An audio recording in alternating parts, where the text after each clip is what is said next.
இங்க பாரு.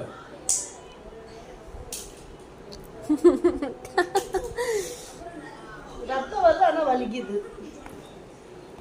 இதுக்குதான் இதுகிட்ட ரொம்ப போறதே இல்ல.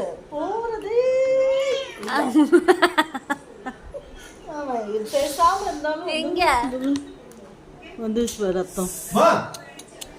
ரத்தம் வரக்கூடாது. இந்த மஞ்சள் ஏந்து போ, கை கழுவிட்டு மஞ்சள் வைக்கும். நீ அதெல்லாம் தொடாத, அது கடிக்க வரும். கை போட்டு ஒரு அடி போட்டுக்க வேண்டியதானே. போடணும் அது. ஆமா, இப்போ அடிச்சு இது போடுதுல்ல, இப்போ போடு போடு போடு. அது நான் கொஞ்ச நேரம் ஆயிடுச்சு. அருண் நீ பார்த்து அருண். அப்புறம் பயம் இருக்கும். உடனே போட்டுக்கணும். ஐயோ, இப்ப தெரியாது. ஆமா, அது பண்ணும்போது போடணும். மறந்துடுறேன்.